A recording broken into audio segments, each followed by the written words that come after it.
Man, hit the vape. I've just I'm really full to be fair. I don't know. Yes. Um, how was house viewings? Yeah, it was all right. Found a place that I thought I was gonna put an offer on, but after further review, I think Yeah. there's just not enough space there. But it's going all right. It's a struggle to find somewhere that's like decent amount of space because Mhm. like both me and my girl work from home a couple of days a week, so need like space for us to both kind of be able to exist there, Yeah, and also makes sense. like, you know what I mean? Like maybe a place for dining table if there's one there, things like that. It's a tough thing to kind of try and Nothing navigate. snazzy with it. Yeah, a little bit, man. Trying to get something going. I like it. So, how's everything going? Give people like a broad update of kind of where you're at, what you're doing, what the plan is. Yeah, cool. So obviously, I'm a I'm not a bodybuilder. Like that's not my thing. But I mean, I guess in terms of like my training outlook and everything and way of life, it is very much in the same vein as like bodybuilding. But I work full time, and I just try my best to progress as best I can alongside work and all other commitments that come with life and stuff like that.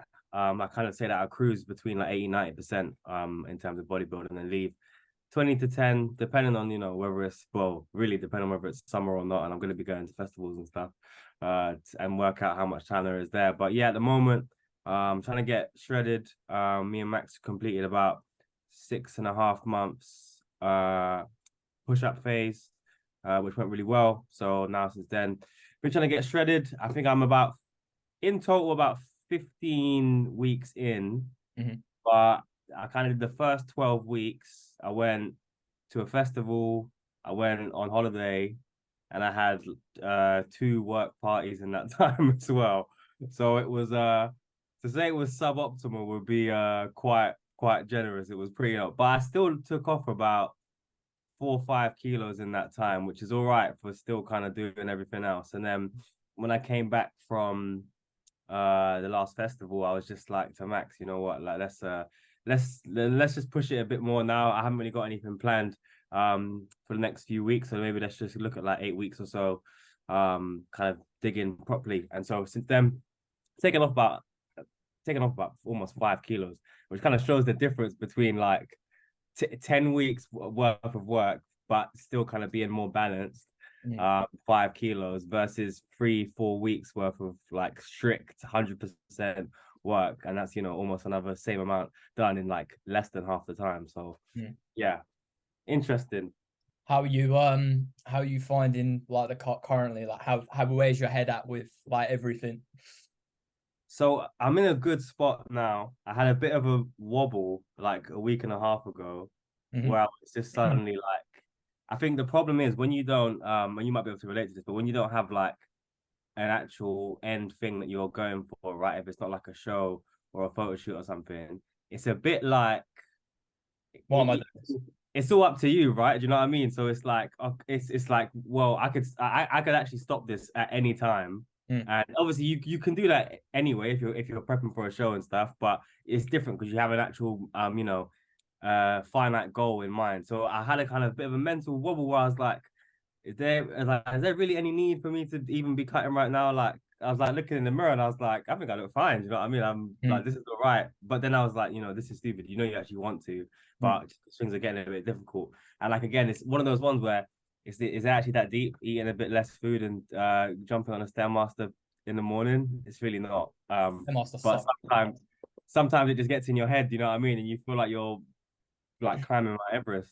Yeah, no, I mean, like I had the wobble, the kind of I think it was like a week before yours, and Yeah, it was very similar to you in terms of like, yeah, I have Vegas, which I'm prepping for, but like in reality, I'm not going to be taking my top off. Like and in my head, I was like, why am I doing this? I mean, especially yeah, when you're surrounded, when we're in a group chat with people who are, competing, all this kind of stuff, you start like I think even like subconsciously you start comparing yourself to these people and you're like, yeah. oh, why am I not looking like that? Or like what's the point in me actually doing this? Like why am I actually pushing it this hard? And like you said, in terms of like having a an end goal, sometimes if it's not like really meaningful to you in a way. It's like, is there a point of me pushing this? And I think as well, like the thing for me was like I didn't want to bring it up because I almost felt guilty that these guys were going through a prep. So I know they're pushing it a lot more aggressive. And I'm Yeah, like, yeah, they're not bitching about it. So why should I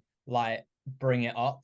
But I yeah. think there's this thing where like every single person's going to have their own, version of like what is hard, like Mm. you're going to have bodybuilders who breeze through preps and they find it completely easy, but you're going to have other people who, a dieting phase wrapped around their life, especially when you're not all in with bodybuilding, is a very Yeah. challenging thing.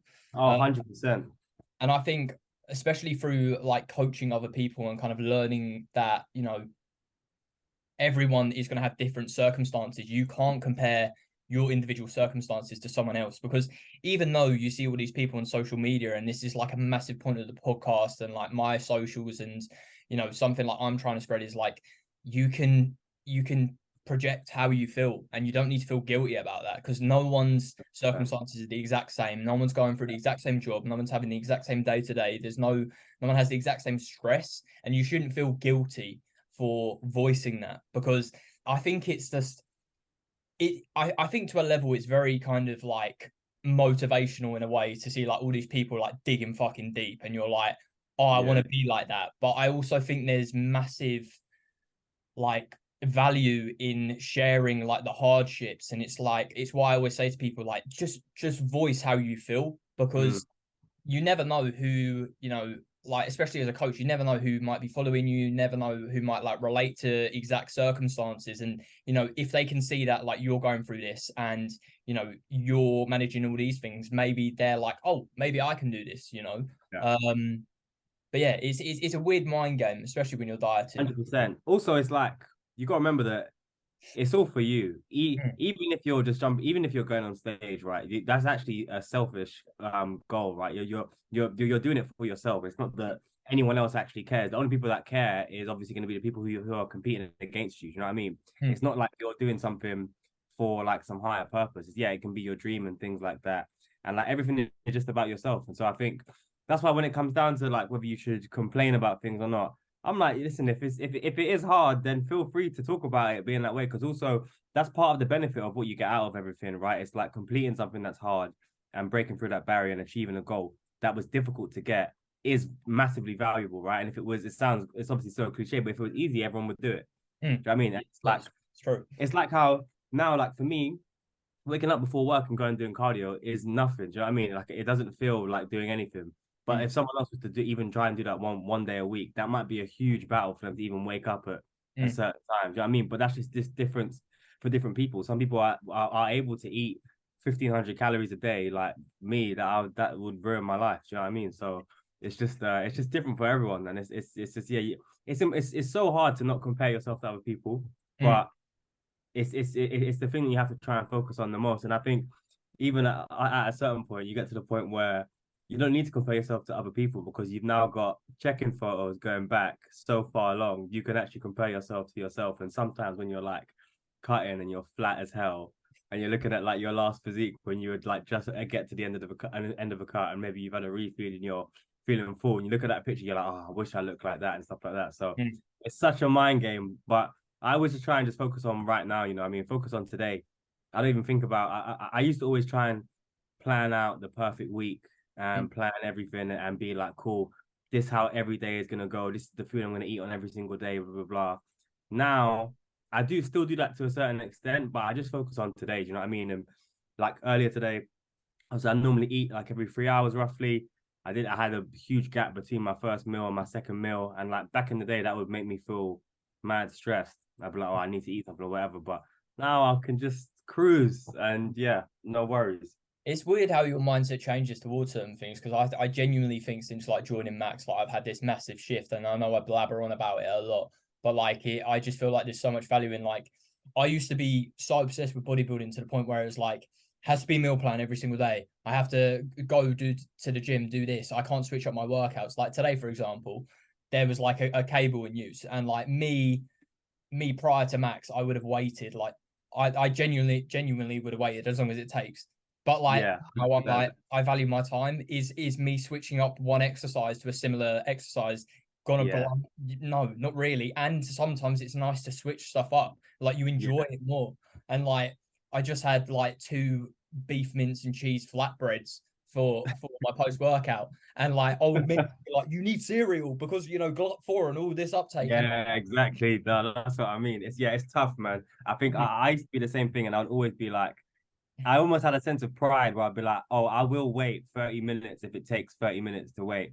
mm, Now I'm like, if someone says they got 4 or 5 sets left and there's something else I can do, I'll do it, no problem. And I'll just make a note of it when I'm tracking my workouts. You know what I mean? That's it. 100%. How did you get into training, and like what was your original kind of motivation to get into it, and how did that kind of lead you to where you are now? So essentially, I started off as a fat boy. Hmm. As a, I guess everyone has either started off as a skinny guy or a fat boy at some point. And I really used to just train. So I played sport and stuff back in the day. And then I messed about in the gym when I was maybe like 17, 18, but not really. And then like went through uni. Uni, like I didn't do nothing all throughout uni. All I did was just booze and go out. Do you know what I mean? And that was it. Like I didn't have the I thought I didn't even have like the mental capacity to go to the gym. I maybe went like 2 or 3 times that whole time. But then when I finished uni, I started to get into training properly again. Pure like bro split slash I used to just want to be mad strong at squat, bench, and deadlift in it. So I would just had You're like like a power lifter, that's me. yeah, it was like a weird, terrible program that I'd put together, which was like the least optimal for both powerlifting and bodybuilding, and just doing somewhere in between. But then I kind of got my first job after uni, and at the time I was training like semi-regularly 4 or 5 days a week, but I also was drinking like 3 or 4 days a week, and Mm. I cheated on my diet pretty much every single day, and didn't stick to anything, and sleep was all over the place, and it was just like so like out of it. And then when COVID hit, I kind of did the first 2 weeks or so of COVID, like just lounging about doing nothing. Mhm. And then I was like, this is a time where you have no distractions. And I was like, I speak about quite a lot where, the distractions and stuff and giving into everything that's around you is a real big thing that I think holds back the majority of people who are like, working or in uni and things like that, because they're everywhere, right? Like, you're never going to be surrounded by people who all are like, fitness freaks and don't do anything. You're going to be surrounded by people who do all sorts of different stuff Mhm. in their spare time. And You're I was like, normally the freak. Everyone looks at you like, why are you? yeah, no, exactly, right. You have to be the one. And so yeah, during COVID, I see people like posting up their runs on like Instagram, and I was like, fuck it, I'm gonna go for a run. Terrible. But it was a new challenge. And then now I'm like, okay, cool. Now let me try and run 5K. Let me try and run 5K 4 times a week. And then one day it was, oh, let me try and run a 10K. And then I was just like doing more and more research just about training in general and like learning more. And it was kind of building that kind of desire to get back in the gym for me properly. Mhm. Um, and so then I was doing like home workouts, like loads of like functional shit. I had like kettlebells and stuff. It was all I could get my hands on. So I was creating my own like workouts and things like that. And then when the gyms reopened, yeah, then I was kind of was going full throttle back into that and was like, over COVID, I lost, I think like 14 kilos roughly. There was pretty decent amount of weight to shift. And I think that really sparked it within me to be like, okay, cool. Now we need to, dig deep and actually go for something now. Yeah, where I am now is like I don't I still drink every now and then, but not regularly at all. Mhm. I don't have a rule for it or anything, but it really is just like special occasions and things like that. Like I don't like drink casually at all now.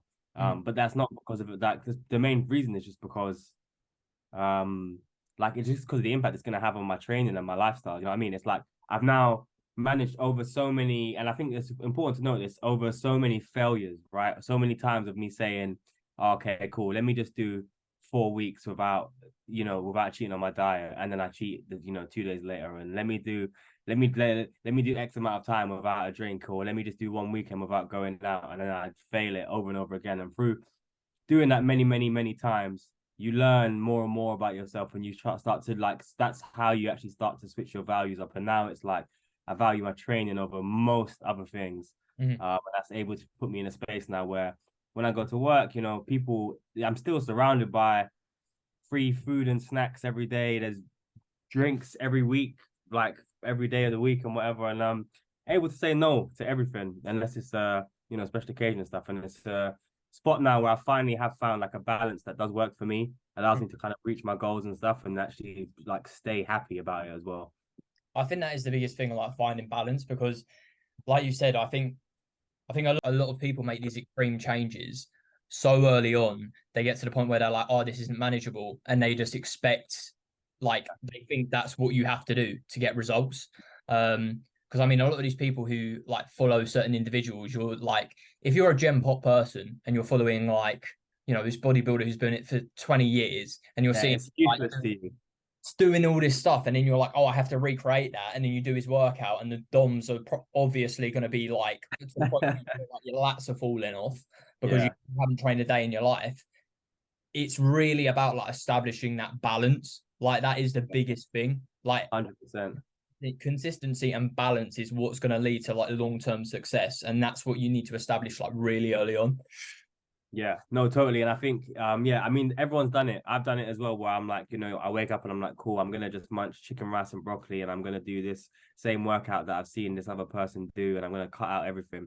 And it's just not realistic to go from like one side of the spectrum to the other. Do you know what I mean? Everything, the main thing to understand, I think, for a lot of people is that it's all about habits, and you're just gonna build different habits, right? So it's like, you know, you're building the habit of maybe it's counting your calories, or maybe for some people, it's even just starting as low as like you're building a habit of eating veg with every meal. Do you know what I mean? Or you're building a habit of drinking a pint of water with every meal and things like that. Small habits just build up over time and that allow things that seem like they're unachievable to become more and more achievable. Like if you tell someone who literally wakes up at 9 a.m. and rolls out of bed and jumps straight to work from home and doesn't do anything, that they're going to wake up at 6 a.m. and do their cardio for 45 minutes. They'll tell you there's no way. But over time, with them maybe, you know, just waking up earlier first, then waking up and going for a walk, and then maybe it's waking up and doing a light workout, and then eventually it's like that seems much more achievable. But you can't go from one end straight to the other because you're just gonna burn out real quick. And I think now we're at a good point now where I think a lot of it's I mean I say a good point, but it's I guess it's always hit and miss with social media, right? Because we have a lot of people now who do promote like a more balanced lifestyle and things like that. But sometimes I think there's like But people there's who still not balance. yeah, exactly. Some people like I think for me that my biggest pet peeve is this, yeah. You get a guy who is in like amazing shape, right? And he's basically lived the strictest life possible for like 5, 6 years plus, right? So he's built his physique through taking Tupperware to a restaurant and chicken and rice and broccoli and doing I was out for no like one drink with his mates, and he's like, balanced lifestyle. yeah, exactly. And I'm like, oh, we know you are not living a balanced lifestyle. And it's Uh, like, oh, yeah, I eat out all the time. It's like, yeah, you do now, but you haven't been out for a meal for 6 years. You know what I mean? Maybe this is your first time doing that. And so Yeah, if you're that's going to the the part where I'm cinema with like, your missus eating cream of rice, it's a bit like, do you know what? yeah, One meal isn't gonna like fuck up your progress. And like, yeah, it's don't get crazy. me wrong, I know there's individuals who like live and breathe this shit, and like that's their own lane, and I get that. But I think like in terms of what you're saying, you can't say like, oh, I'm balanced because you've done one social thing. And I Yeah, think there definitely are certain individuals where it's just like, oh, I enjoy this life, and that's completely fine. But don't yeah, try and say to people, oh, this I am balanced when you're not, because then yeah, people start thinking like, why aren't I getting these results if you know he's doing it like yeah, this? exactly. It's all too fake. And then I think you even get the other side though, where it's like some people maybe focus on the balance aspect too much. And I think for me, it's like in reality, like yeah, everyone has different ways that get them gets them motivated, in it. Like some people are motivated through like, you know, positive reinforcement and things like that. But I feel like some people just need to realize, like, look, you gotta just stop being a bitch and you gotta just go and do something. You know what I mean? You gotta go and challenge yourself. But then they're watching all these people on social media who are like, you can eat whatever you want and you can still make progress and you can do this and that. Like I saw a funny one this morning of this guy, I think it was an Australian guy, and he's talking about he basically made a TikTok where he was like, "Oh, if you're gonna get a sleeve, if just because you bought a sleeve of biscuits doesn't mean you have to eat the whole thing." And then he made a video the next day saying, "I actually bought these biscuits to make this video, and that same night I ate all the biscuits." And I'm like, this just shows the people you're trying to put this message out, and like you literally have no idea what you're even preaching to people. You're trying to get people to be more balanced, and you yourself can't even attain to the information that you're putting out. Mm. And I understand it to an extent. Like I get where it comes from because, like, especially like early on when I started my coaching, every single time I slipped up, I would just go MIA from socials and I wouldn't say anything. I'd just wait till I'm like back in a good place. And Yeah, I'm like, yeah. yeah, I'm just fucking doing sick, mate. Whereas now I'm more like confident in myself to be like, yeah, I fucked up. I had a slip up. I did this happened. Because like you said, it's relatable. Like not everyone is going to be 100%. And I'm sure there still are people who do exactly what I used to do. Because like I think there is it's a comparison thing. I think it's scared of getting judged by others, but in reality, like 100%. it's not that deep. Like they're Nah. not in your life. Not everyone is like David Goggins, like every single week, like carrying the boats. It's not every day carrying the boats, bro. No, it's true, and also I think it's like again, if you're someone who's on it, right? Like you're like what I always say is I'm like, look, if you're someone who's gonna do three, or I'm sorry, 4 weeks, right? And let's say out of that 4 weeks, 2 of those days, you one day you went out and you had 10 pints, and on another one of those days you went out and you had like a fat pizza or something like that. Do those 2 days really, if it's 30 days in a month, are they really killing your progress for the rest of that time? Obviously not. Is it going to be better to not do that? Yeah, obviously it's better to not do that, but it doesn't matter at the end of the day. And like, unless you're someone who's going to slip up every couple of days, which at that point it means you've lost the balance. You know what I mean? You're not doing this. You're not actually able to make progress. Then I think it's fine. Do you know what I mean? It's no one really cares. No, like no one actually cares. It's only you that and yeah, you should hold yourself to a standard, a high standard, but you should hold yourself to a realistic standard as well. Like you're not no one's a robot. Like, yeah, maybe you can be if you're a full-time bodybuilder and you have nothing else to do, yeah, maybe you can be a robot, but can everyone do that? No. I think there's a lot of people as well who, oh, my brain's gone blank. Please, calories, don't do this to me. Fuck's sake, brain's gone completely blank. But What was I going to say? I'm just going to throw in some questions because I'm absolutely I can't believe that. That's the first time I've ever done this where my brain's actually gone blank. Jesus Oh, Christ. it's that post-workout dip, mate. Right. Flatbreads. Mate, it's just getting to me. It's too hard. Give up. Right. Where is questions? Okay. Ruben says lifestyle adjustments for part-time bodybuilders to get the most out of their efforts. So what can you do to adjust? I think one of the main things is like not having an all or nothing approach when it comes to that, like 100%. finding that balance, because balance in itself is eliminating all or nothing. Like Yeah. if you and I've been in that boat where it's like I have one slip up and I'm like, oh, that's all right. I'll just I'll get back on track. Or you have that like mentality where it's like, oh, I've overate, so I'm going to do extra cardio or I'm going to undereat, and then Yeah. it's it's Such a no for me. That I hate that notion, and I think I even see some people talking about it. The idea that maybe you can like pull calories away and do extra cardio here and stuff like that. I think it's a bit of a risky game. I think the best thing to do is I think one, you need to be flexible. Like just understand that you are going to be flexible. Like me, some days. So ideally, my rest days are Tuesday and Friday. But honestly, it changes almost every week because some days I might finish work late on one day and I've been in meetings till like 7 p.m. and it's like, do I actually have time to have a post-workout? I mean, a pre-workout, go and train, come back, get my another meal in, sleep, and then wake up and do cardio in the morning? Probably not. So maybe I'll just rest today. It might mean the calories for the last couple of meals are a bit tough because I'm suddenly on rest day calories out of nowhere. But be flexible with stuff like that. But at the same time, have certain things that are non-negotiable. And so for me, it's like, make sure if you've got a cardio goal, make sure it's non-negotiable. You know what I mean? And unless there's something stopping you from waking up in the morning to go and do it before work, that can be a non-negotiable. Your protein intake is a non-negotiable. Really, obviously, your calorie intake should be a non-negotiable. But again, some people may say that certain things in their life and work and stuff may have an impact on that as well. I always say to like clients who are like not as serious, like kind of like lifestyle, and they want like a little bit more balance, especially when they go out. I say like hit your protein goal, and then mess around with your carbs and fats. Like Yeah. try, like obviously try, especially if you're training, try and get more carbs. But I mean, like at the end of the day, if you're on a rest day and your fat calories are more than your carbs, is it going to make that much of a difference? Not really. If you're consuming Yeah. the same kind of calorie totals, yeah, you might look a little bit fuller. You might look a little bit watery compared to, you know, if you do that. But like at the end of the day, one day here and there isn't gonna, you know, blow it up. I also think as well, like setting up your environment is a massive thing. Like how you touched on with non-negotiables.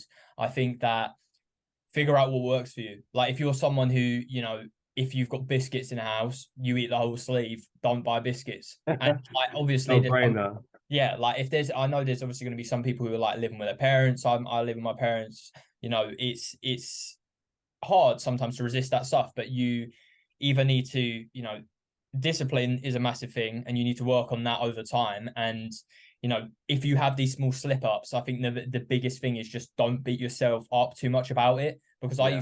I used to be down that route where one slip up, beat myself up about it, order a Deliveroo to feel better, beat myself more up over that, and then whole week turns into Deliveroo binge, and then a whole week's gone because of what? One bad day. Like if you're Yeah. not too hard on yourself, you've had one bad day out of like what 30. Yeah, it's mad. I mean, I've had some crazy ones where like I've just it's like maybe this I've just slipped up and grabbed like a biscuit or a chocolate bar or something like that, like Mm. that's in the house, and I've eaten it, and maybe I've like maybe it's like 12 o'clock, so I've only had like 500 calories of the day so far.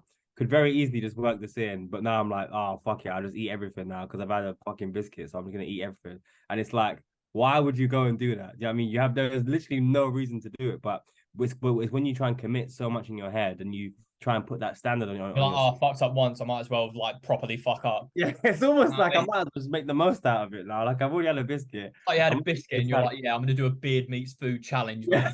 man. No, literally straight on Deliveroo, no problem.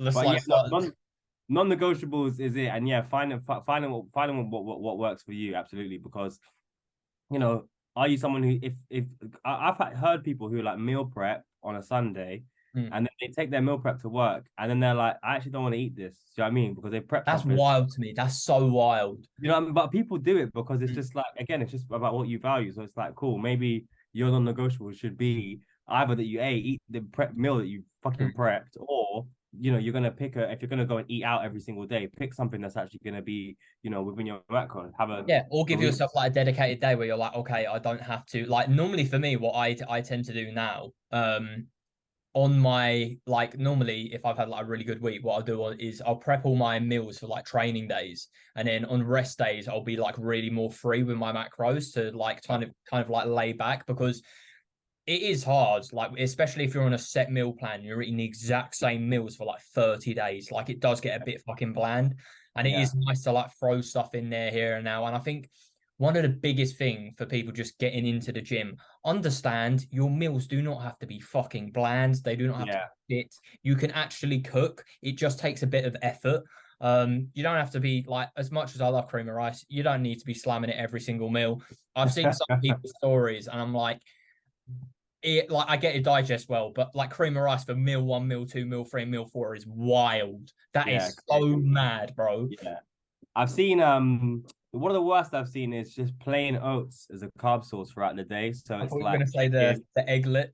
Oh yeah, no, that's obviously the worst. Yeah. That egg white omelet with Oats in it.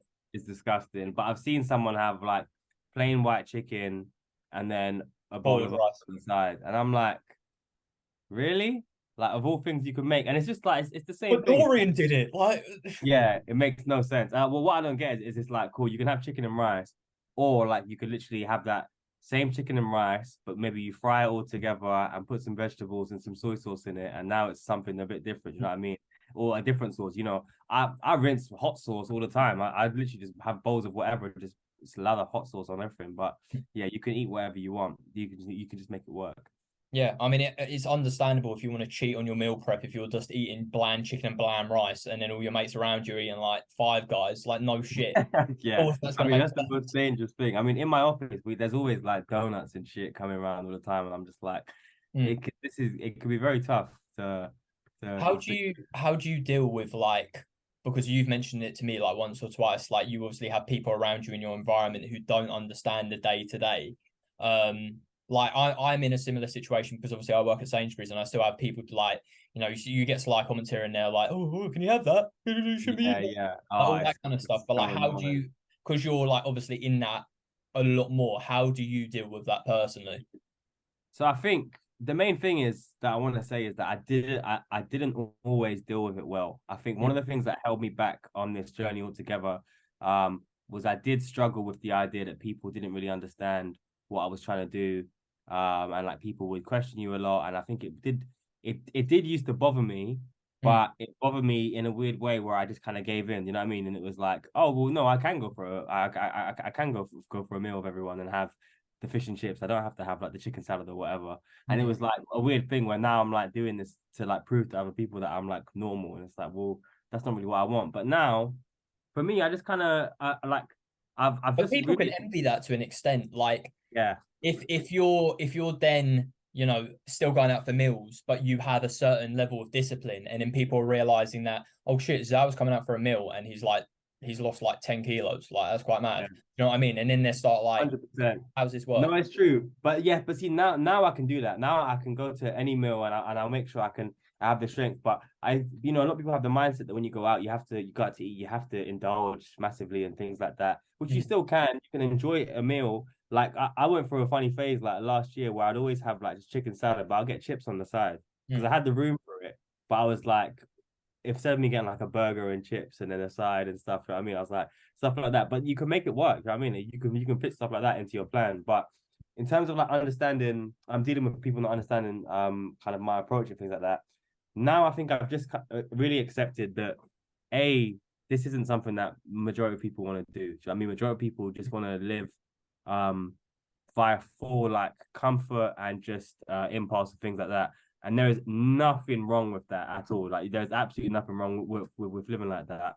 But for me, that's not what's gonna actually get me to my goals. Mm-hmm. And I've just accepted that. And it's almost like it's part of the game.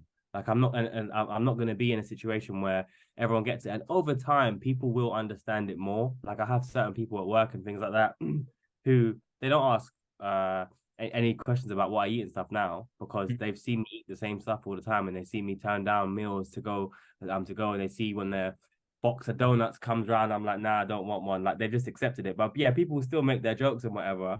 The thing that annoys me the most is that the one day like you do say, yeah, cool, I'll have this. Do you know what I mean? Like Then they just like slag you off to yeah, then everyone's like, oh, the what's happened here? What's going on? You're giving up on your diet, and it's like, leave me alone. You know what I mean? You can't do what you want. I think it's a really difficult one because what I never really understood was about how, and it's what I mentioned in my story the other day, why people feel so comfortable to question someone who's doing something in like for like their health and fitness and stuff like that. Not to say bodybuilding itself is a massively healthy thing, all Mm. right, but I would say just being someone who's trying to get in better shape and build more muscle and whatever, you can't really dispute whether that's healthy or not. I think it I feel like is. it is British culture though. Like, because I talked Yeah, to Ruben about this, and we were saying how like drinking culture, like no one but questions you. Like literally, my mum, like I used to drink every single weekend, come in trolley. She'd never say anything, and then all of a sudden, when I start getting lean, she's like, "Are you all right? Like, are you okay?" yeah,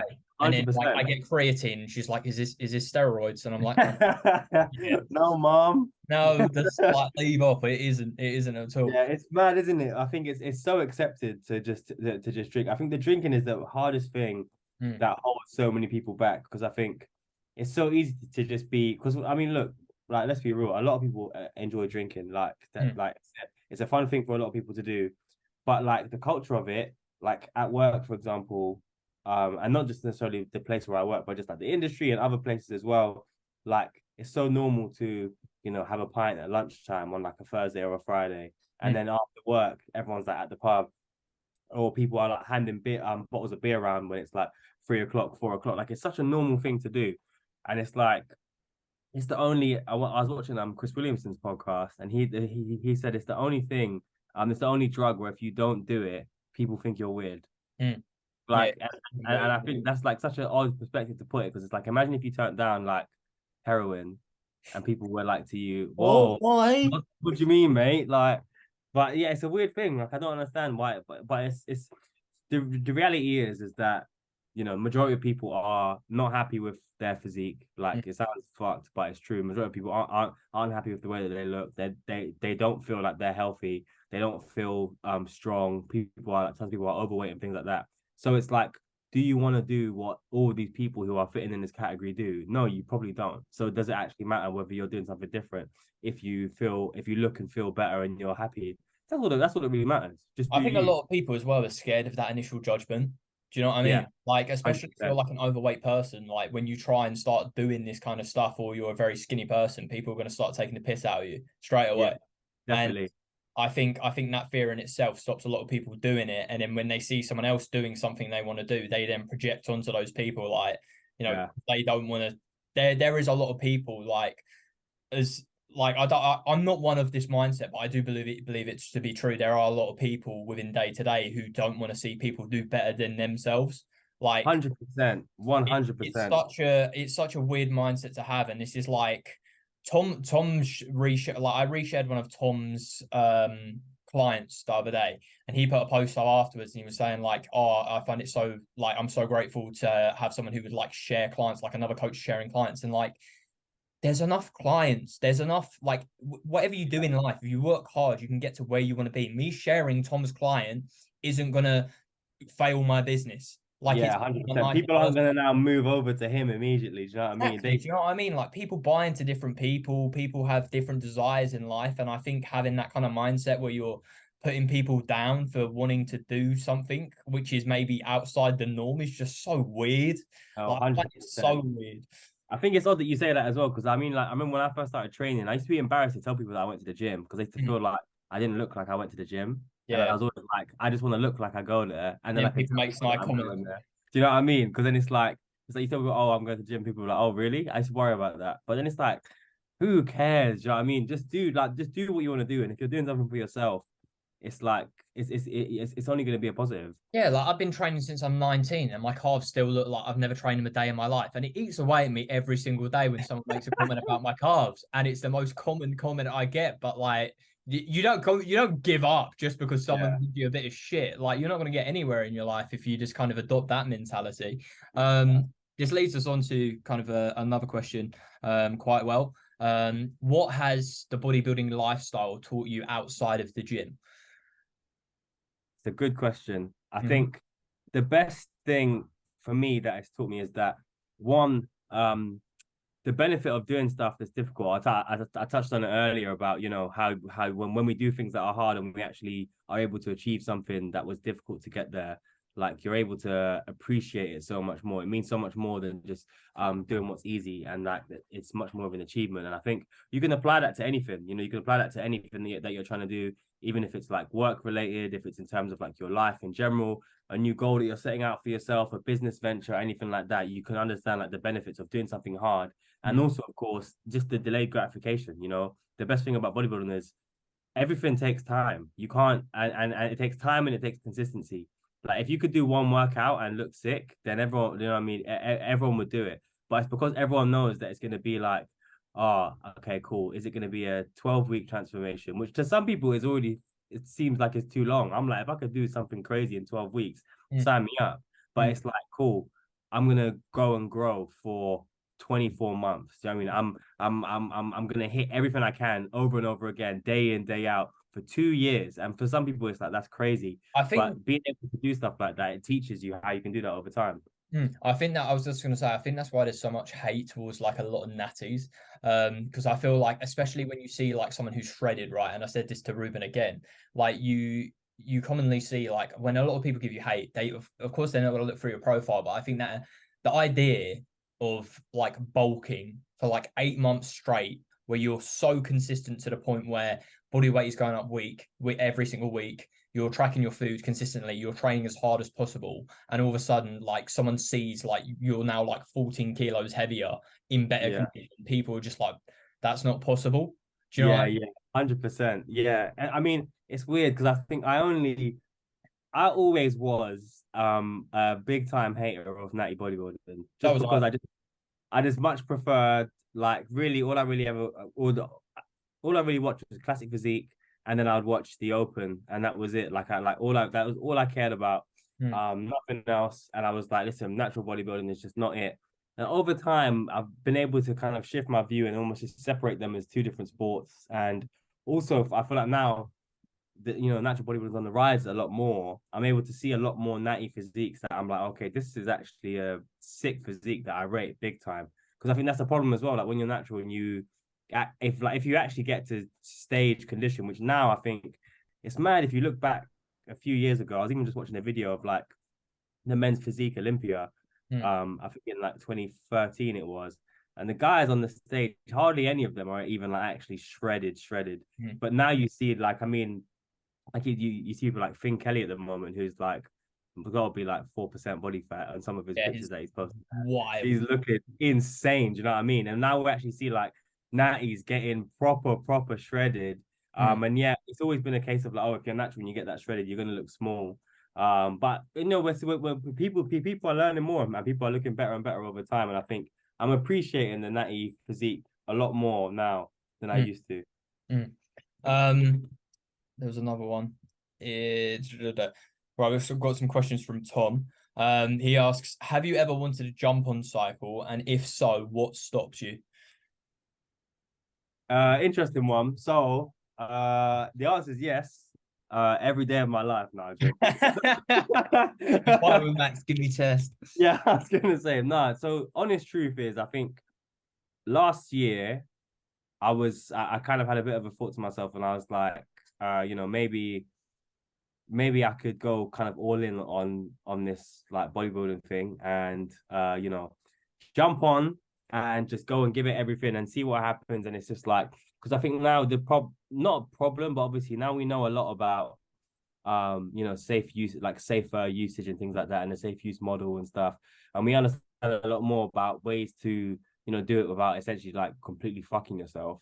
Like it makes it a bit more attractive for a lot of people. So I kind of had it in my head that I was gonna jump on at some point. And in terms of now, I've got that completely out of my head. And I think what stopped me is just that, like, one, do I actually care to jump on stage and, let's say I was going for a pro card. Does that actually mean anything to me personally? Mm-hmm. Not really. Mm-hmm.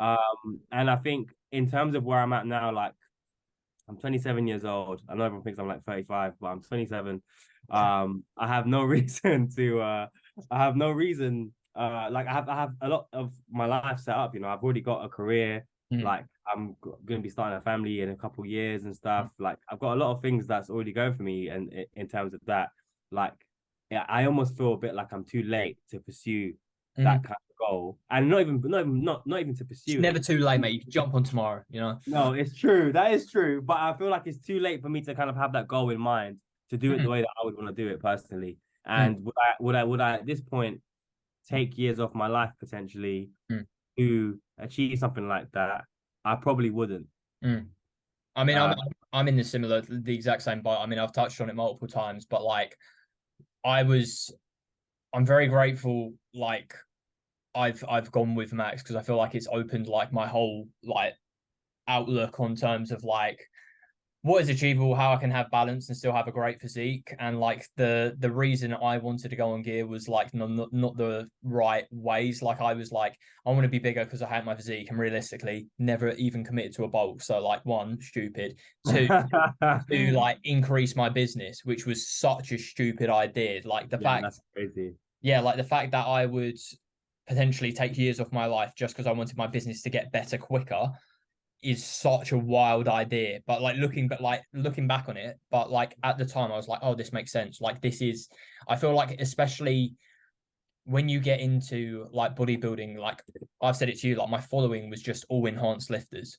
And I was Yeah, just like, oh, that's kind of like what I aspire to be. And I think a lot of people just kind of expect, you go down this certain route and that's just kind of what is in store for you.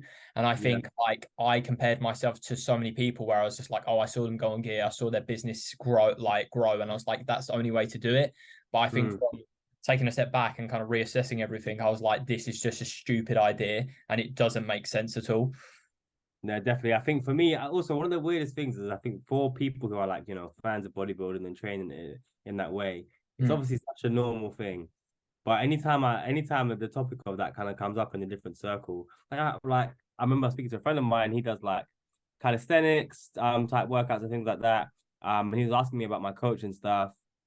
And then he's asking about like, oh, like, do you think how prevalent I think like steroids are in like bodybuilding? And I was like, well, I mean, in professional bodybuilding, I mean, prevalent is not even the word. Do you know what I mean? It's everyone in heart. And he's like, really? What? Everyone? Do you know what I mean? And I'm like, do you not understand what it's like? But it's people outside of the world are so like, It's like when you tell them Dwayne the Rock Johnson is on gear, and they're like, "No, he just yeah, works really exactly. People are hard." just so naive. And I think Mm, it's such an interesting thing to try and maybe measure it against because sometimes when you're so wrapped up in this current world and you're like you say, you're following people who are enhanced, you know, you're surrounded by other people who are enhanced, like other people that you train with, maybe people that you work with and things like that. Everyone is enhanced.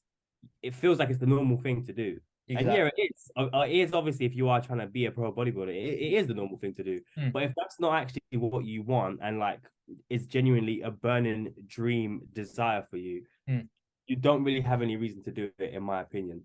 I think it gets skewed. Like I've another thing I really like, I'm really grateful for is just like the group chats where we have such a diverse group of people. I think it made me realize that like there's so many other ways you can just do this and still make progress. Because I think if you're getting coached by someone who's potentially like, it's fine to get coached by someone who's enhanced if you're a natural. Like we're both doing that. Uh, Yeah, but I think if your only line of communication is just a weekly check-in, I think it's very easy to just get into the mindset of like, oh, this is eventually down the line because you're just so yeah, obsessed with this end goal and you're not talking to anyone else. You're so closed off from, society in the sense of, oh, this is the normal, like this is the norm. I think unless you see other avenues and you can discuss it with others, it really kind of opens your eyes to like that isn't the only way you can do this. Like, do you know yeah. what I mean? And I think through the group chat and seeing like so many good natty physiques and older people and younger people, and you're like, oh, okay, this is actually achievable. And Yeah. speaking to those people firsthand, I think it really does kind of change your perception on things. No, 100%, man. And like you say, there's so many different ways to do it. And I think I would say to a lot of people, always ask me about like, oh, what can I do to like get in better shape? Like maybe it's like my friends or people I work with and things like that. And I'm like, what can you do? I'm like, there are a million different things that you could be doing for yourself in terms of doing that. And I Mm. think it's interesting to see how even just within like bodybuilding alone, you see so many different approaches. You see people who are natural and not, and you see people who train in different ways, people who approach things in different ways in terms of their flexibility and things like that. And you think things can be that diverse just in our own group of like clients of Max's clients.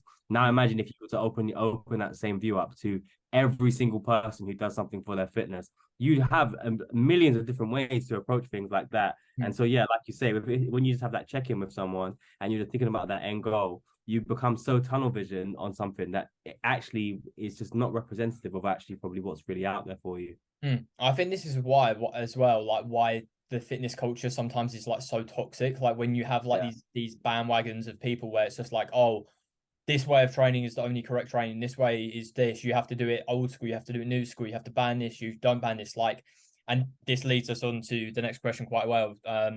They said, how do you find balance between optimality and scientific literature and enjoyment/bro science? And I think the biggest thing I've realized is just I think I don't get why people are so scared to try new things and see if it yeah, works.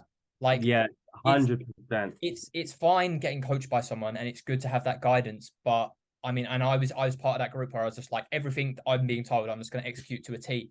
But like everyone's built different. Like Yeah, limb lengths, that's a massive thing. Not everyone's built to squat. Like figuring out like something that's really blown my mind, and this might sound so fucking stupid, but I'm just going to put it out there.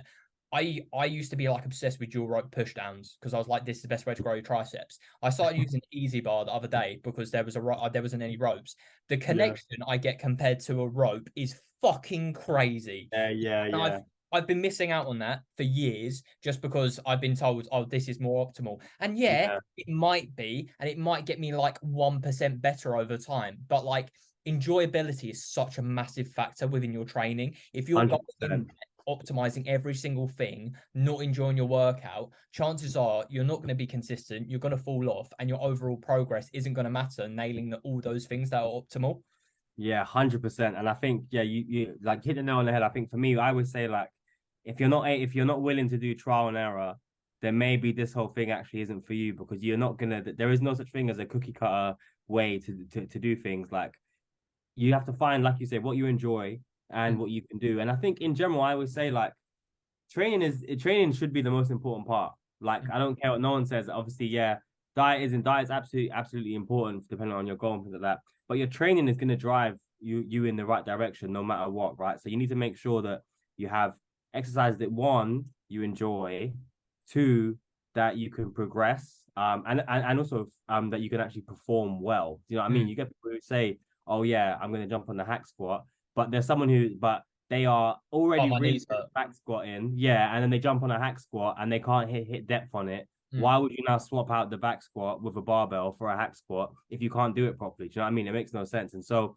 find out what you enjoy because the person who trains consistently and trains hard is going to be the best person, right? Mm. If you take someone who's doing a barbell bench press flat Mm. versus someone who's using an Atlantis flat press, and then, but the person on the Atlantis flat press fucking hates it, first of all. They find it awkward. The Mm. handles are weird. They don't really take it to failure properly, and they're not really enjoying it most of the time. Versus the guy who literally would rather die on that bench than anything else in the whole world. Mm. He's gonna grow his chest more. Like Mm. there's just no way.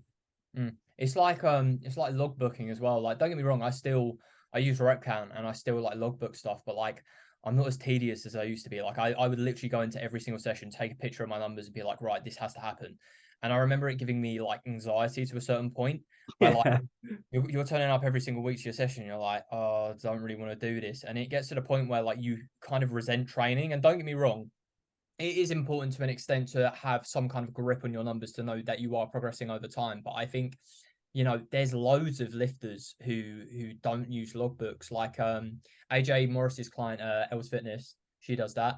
Um, there's like Max does that even to an extent. Like yeah, you track your main big lifts, but like, you know, all the things the industry says, yes, there is definitely some kind of logic behind what they say, but I think there is so much value in just trying stuff out for yourself, seeing if yeah, it works. If it works, great, stick with it. If it doesn't, don't do it. Like it's yeah, really not that hard. And I think in a society where like everyone's trying to be, I feel like there's been a massive influx in like everyone's trying to educate. And don't get me wrong, it's good. But I saw like Paul Standall, who's like a educator for coaches, and he said like I saved it because like it like hit home, and I was like, this is actually very true. He was like, your job as a PT isn't to educate people, it's to show people like how you do stuff and just how you can make progress. But you don't have to be like telling them, oh, this axis here has this yeah, rotation, yeah, like hundred the percent. line here does this, and like because Jenny down the street doesn't care about how a moment arm works on dumbbell lateral raise, all right? She wants to get rid of her bingo wings. That's it. Yeah, You know what I no, mean? 100%, 100%. Yeah, I think it's honestly, it's insane, and the optimal way, even though we're both people who use like cuffs and things like that, and like for example, I don't do like a barbell bench press or whatever. Mm. Like this wave of like the whole optimal trend. The reason why I find it awkward is I go on TikTok and there'll be a guy who's saying, let's say if you use like easy bar push downs, Mm. there'll be a guy there saying, oh this isn't optimal because XYZ. Then in a comment there'll be someone saying, well actually I've always done this. I've trained for 5 years. My triceps are massive. Then there'll be some 14-year-old kid who hasn't even trained for 1 year and he's commenting against the guy saying like, no, actually, it's not optimal because of this, this, and this. And it's like, how are we now at this point where people are just taking what someone else says, saying this isn't optimal, and then preaching that same information out there to someone else? Like, it doesn't matter. It really doesn't matter. I think what everyone needs to focus on, and people don't talk about it enough in terms of the whole like trend of being optimal, is just training hard. Just Mm. learn to train hard. Like that's the most valuable skill you can have in any gym Mm. ever. It's being able to take a set to failure. And you think so many people, and I'm sure you see it when you train with other people, train with clients and stuff like that. Some people have no idea what training to failure is.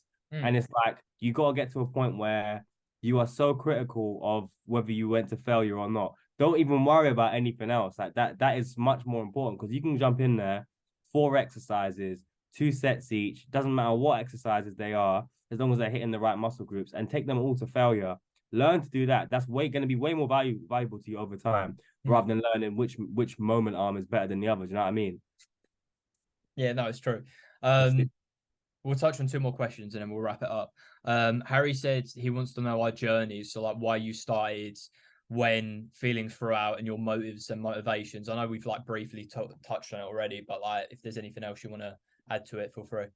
Yeah, I mean, for me, the main thing was just that I just wanted to feel like good in myself. You know, I wanted to feel good about the way that I looked. I wanted to look better. I wanted to achieve something. You know, and to a certain extent, I think um you want to almost prove people wrong a little bit, even though people don't actually give a fuck in the first place. But there is this kind of thing in your head where you're like, oh, I want to prove that I can do this. You know, I can make progress. I can look bigger. I can be leaner or whatever, and get that enjoyment out of it. I think that was such a big driver for me, was to just feel not feel self-conscious, feel happy to be able to take my top off if I go to a beach or whatever, no matter what. You know what I mean? And I think that's the key thing. I think it's what most people want as well. I think I always say, like, why it's interesting is people say to me like, oh, you don't need to still train like you do. You don't need to approach everything the way it is. Like, you can have a day off and things like that. But it's like, these are people who, like, all they would really care about for themselves. Like, if you said, oh, I'll take 10 kilos off you right now, you won't build any muscle for the rest of your life, but you'll be 10 kilos of fat gone. They were like, yeah, sign me up. No, no problem. Like that's what most people want. They just want to feel better and look better. Yeah. I think for me, like my journey, like I was always a fat kid growing up, and then I got to the point where I was extremely skinny. And then I was just like, I need to build muscle. And it stemmed from very similar things to yourself. Like, I was never confident in myself. I think that's something else like massively bodybuilding has taught me, like through hard work and like discipline, like you can actually achieve anything. And I think like it's massively opened my mind to that in the sense of like I really like I still am to an extent quite hard on myself, but I think like I genuinely believe like if I apply in my effort to anything, I can do stuff. Like Yeah.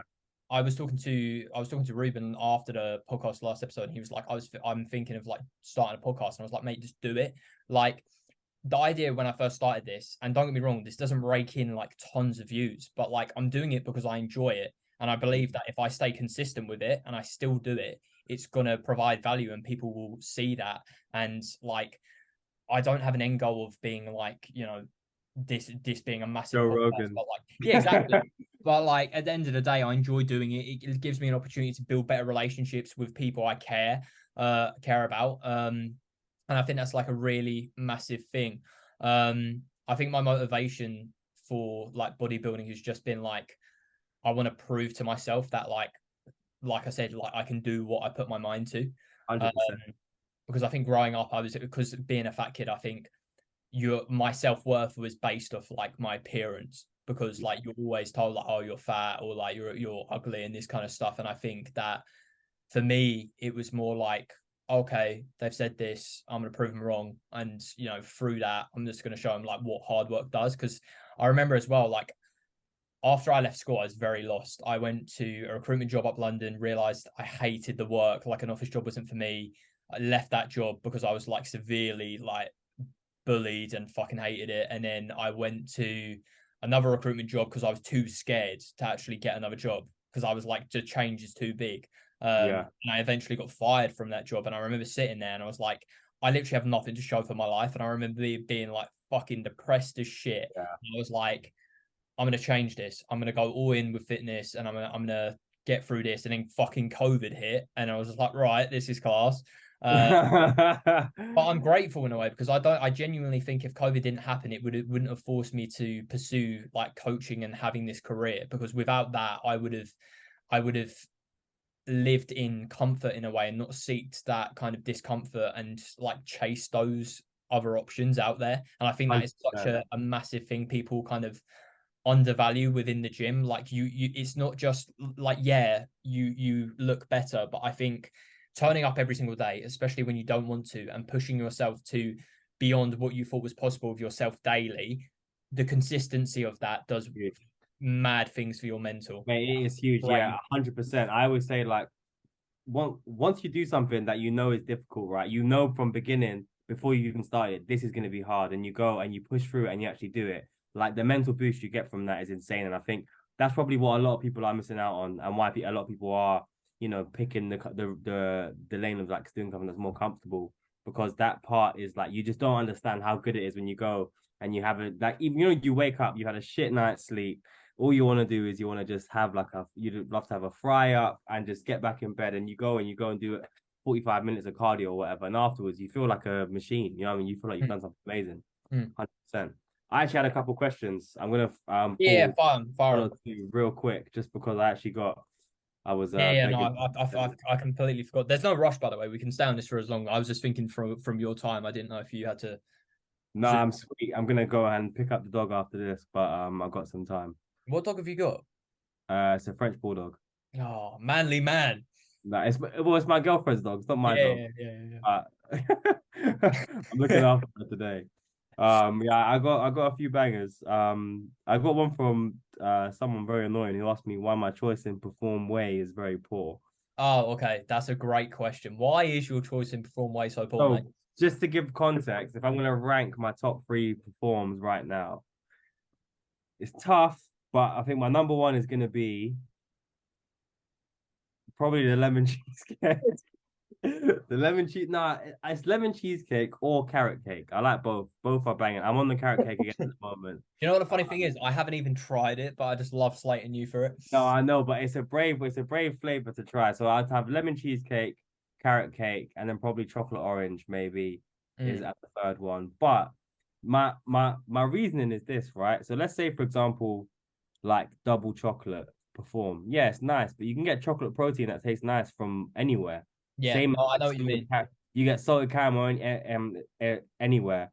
Something like lemon cheesecake. You know how this if my protein did a lemon cheesecake flavor, you know how disgusting that would be. Yeah, But be like this one applied actually, nutrition shit. Mm-mm. yeah, but this one actually tastes like lemon cheesecake, same as the carrot cake. They somehow have nailed the like buttery flavor and Mm, like nutty flavor of a carrot cake.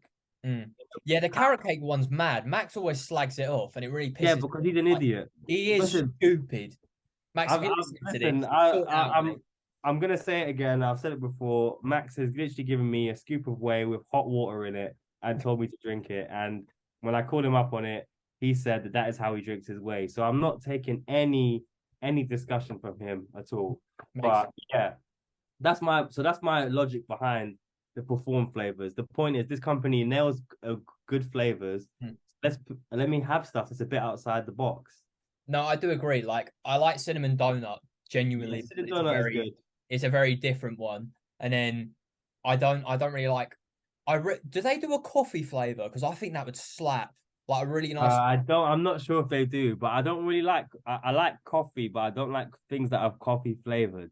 No, I because think, we could make like a really good like coffee. Oh my God, mate! Did you see my story about the whole Earth peanut yeah, yeah. So I'm cover? happy you brought it up because in the Sainsbury's local just near my house, Hmm. I see it every day, and I'm like, No, I was I like, I'll can't pick it see up. it. I thought to myself, like maybe I'm overhyping this, and I had it again this morning, and I was like, I'm not overhyping it. It genuinely tastes like Nutella. It is such a good find. I'm so Yeah, I gassed. need to go for it, but I'm just worried. I think something like that is a bit. You're just gonna squeeze it in your mouth. Yeah, it's a bit dangerous for me. I've done some madness before. I've had some mad moments when I bought like nice like expensive like jam, which is Yeah. like just full of like so Lemon. much flavor, Mm. and I've like had a bagel and I've like spread almost half the jar in it, and I'm like, Yeah. this is what I'm I'm here just for like, right no, it's now. good carbs. It's fine. Yeah, exactly. I'm like it's from a farm, so it's fine, but Yeah.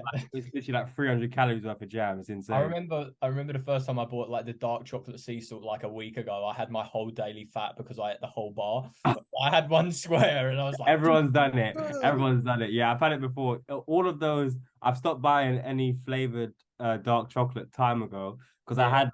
I had like 2 weeks where I had the orange flavor, the salted caramel, the sea salt, everything. And every single time I bought it, I just munched the whole thing. And I was like, okay, let me Yeah. just buy plain dark chocolate again because I can actually keep that in the fridge. It is dangerous. Did you have any more questions? Yeah, yeah, I got a few. So Ruben sent some good ones. So one was uh fuck Mary Kill, push pull legs. Um, that's hard, you know. Very difficult. Very difficult. I think I'm gonna have to say, You go first. You go first. I'm probably gonna.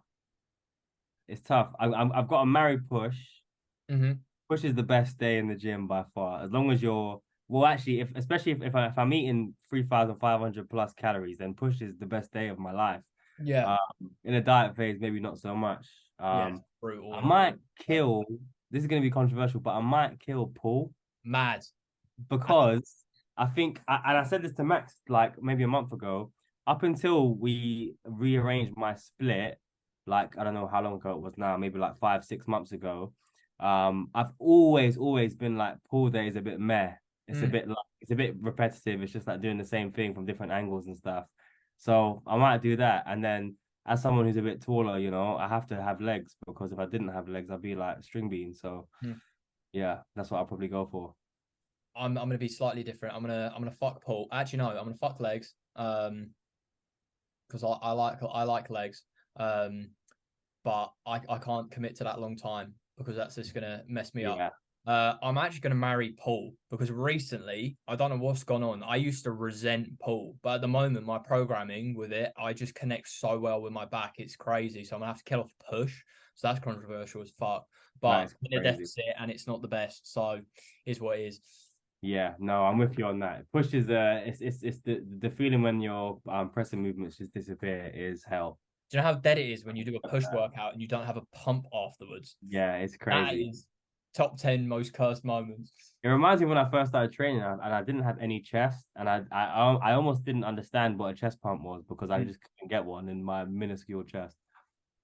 Good. The next question was, how do you structure your lifestyle around a night out you know is coming up? We kind of touched on it already. But I guess my kind of main answer is the only thing this might be a bit of a controversial approach to it, right? Mm. But the only thing that I personally rearrange for a night out is so like I said, I normally rest on Tuesdays and Fridays.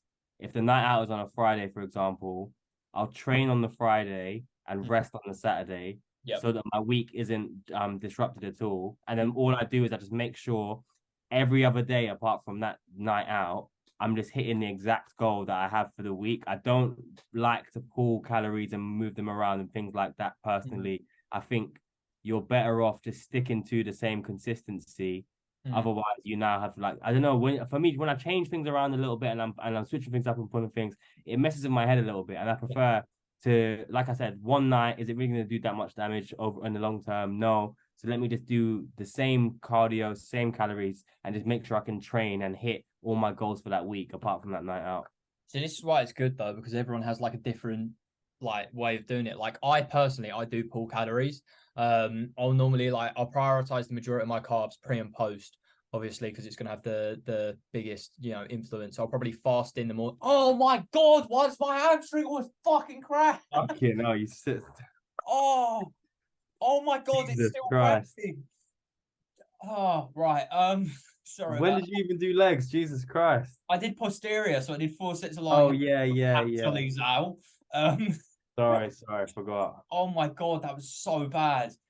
Right. What was the question? Uh, how do you manage? Hold on, let me read it properly. How do you structure your lifestyle around the night out? You know, it's coming up. Right. So I'll normally deduct calories. So I'll fast in the morning. I'll prioritize carbs pre and post. I'll normally have like some protein before going out. So I'll probably like have a protein shake. And I normally overestimate how many drinks I'm gonna have because everyone says they're gonna have like 3 pints, but when you get there with the boys and everyone's having a good time, everyone thinks about six. Having 20. Exactly. Do you know what I mean? And then I always make sure before I go out, I'll have electrolytes. As I come back, I'll have electrolytes. I'll sink a pint of water. And if I have it, I'll use what is it called? It's like a yellow paste. Glutathione. It basically Iron, it yeah. allows your like liver to break down alcohol better. Yeah, yeah. You're not going to be like as hungover. But like Zal said as well, if I can, I will move around stuff. Also, I think it's important to note. like you said, with like how you then need to be on point afterwards. There's an interesting topic where, like, I always talk about Joe Rogan, but like, it's the only other podcast I really listen to. But he said how like mentality, like, as much as you can build it up, it can be broken straight away. Like, and I think that's the biggest thing people need to understand, and that's a really big thing in all or nothing mindset. Like, as soon as you go for that drink, in your head, you may not be thinking about it at the time, but it might be like at the back of your head, you're like, oh, this is a bad decision. And then you start justifying other bad decisions. So it's really Yeah, important. it's I fragile. Yeah, I find the day after, like you said, I need to start building that momentum straight away, because as soon as one thing goes and then another thing goes, it's a very quick kind of spiral down. Definitely, 100%. I think as well. Yeah, that's why like don't plan to train and like if you think it's realistic that you're gonna be, hungover in bed dying, don't plan a training session the next day because then when you miss that session, you're Mm. gonna feel so horrible. And then You when you just have a shit session, you're like, oh, this is stupid. And it's like, I 100%. have dominoes because I feel sad. No, definitely. I think no, but that's another good thing I was gonna say was I think my best game changer is um have meals in your house already that you can munch the next day. Mm. So what I would do, what I used to do was I would be like, oh, I've got like 4 chicken breasts in the fridge and I've got rice and stuff. I can just make that tomorrow. Do I really want to slice up and weigh 150 grams of chicken and then season it and then cook it and then make rice and vegetables when I'm hungover? No. I want a So cheesy flatbread, mate. That's what I that's want. what I'm saying. Yeah. So have something like I would always just grab a pack of like bacon medallions, and like some bagels, and then have like obviously you've got protein shakes and whatever. Just so when I wake up in the morning, I'm starving, I can just munch something straight away. Mm-hmm. Did you have any others? Yeah. Let me pick a good one. Someone asked who's fastest over a 20-meter sprint between me or you. I don't know. I'm not that fast. I feel like Okay. burners secretly. Yeah, I'm gonna say myself, We'll unfortunately. have to test it out in person, but I I was feel gonna like say that's a good new video to do, but yeah, uh, hamstring I'd, tear. I'd probably I'll probably back myself on that one to be honest. I'll back Hmm. myself there. Hmm. How about this one? Choose one: no vapes or no way for the Um, rest of your life. I want to say no, but like as I keep saying this, I promised myself Hit your after a vape, diet. by the way. Before as I was asking the question, you hit your vape. Yeah, I know. That's what I literally. I was like discreetly. So be honest. Be as brutally honest as you can. No, like I I don't, first of all, I don't justify it. Like I've never said to any of my clients, like, "Oh, in a dieting phase, use a vape," because that isn't fitness. I genuinely just use it because it does. I notice like I can actually, I can fast a whole day if I abuse a vape, and that good? No, but does it work for me? Yes. And sometimes do I need that? Yes. I think for me, I would give up vapes because a lot of the time I I tend to, unless I've meal prepped the day before, I heavily rely on whey. Like I'll probably have like oats and whey in the morning. I'll have like cream of rice and whey. And it's just like it's nice to break up like your sources of protein instead of just having meat all the time. Yeah. Realistically, like yeah, I'm relying on a vape now, but if someone said to me like you can't have a vape anymore, I could do it. Would it be harder? Yes, but at the end of the day, is what it is. Yeah, no, 100%. I mean, yeah, for me it's no brainer, no vapes. I mean, Mm. I'm not really on the vapes like that. I No, think all right. First of all, Zhao was trying to make me out to be like some vape addict. no, Zhao I'm not. No, I'm just saying regular, all right? I'm just saying I'm not like a proper full-time vapor like that. I have like yeah, if I will 100% say if I have one, like Mm, maybe if I've gone out and I've got one, I mm. will 100% chuff it the next day and do you know what I mean? But I'm not someone who's like on my rest days where I'm like, okay, cool, I need to I'm gonna fast till 1 o'clock. Uh-huh. I'm like, it's not in my head like, oh, I'm gonna need a vape. Do you know what I mean? I'm like, Yeah. I've managed to not put myself there. Maybe when things get a lot harder, who knows? Do you know what it is as well? I think for me, and this is why I want to get out of this environment with Sainsbury's as well. Like, like every single day, you can go for the smoke breaks. So like, I've just picked up through others going for smoke breaks. I'm just like, oh, I can just have a vape. Do you know what I mean? Because I've Yeah, got to yeah, wait yeah, for work, and it's like that kind of thing, like where it's like justified in the back of your head, where you're like, oh, it's all right, everyone else is doing it. But like, yeah, realistically, 100%. It's after the diet phase, as soon as I'm back from Vegas, no more vaping. Well, yeah, you won't have the capability for appetite suppression at that point anyway, because you'll Nah, be nah. so Yeah, no, that's it'll that's mess the me thing. up. It's like how like I really like coffee, but when I'm in an improvement phase, I just don't drink it because I just can't deal with the idea of not being hungry for like 3 hours Mm. because I'm dying to keep my appetite high. Yeah, if I sink like 2 monsters, I can probably fast for the whole day. Monster really, I always have a monster on the rest day, or I've been having C4 recently actually. Mm. But it doesn't really do anything for appetite suppression. For me, black coffee is just the best Mm. by far. Okay. Right. We'll wrap it up there. Yes, bro. Thanks for watching, people. As always, we'll put question boxes up for the next episode. Leave feedback. Please share on your stories. If you want to see anyone in particular on the show, send me a message directly. Zal, thank you for coming on. No worries, bro. And yeah, catch you on the next one.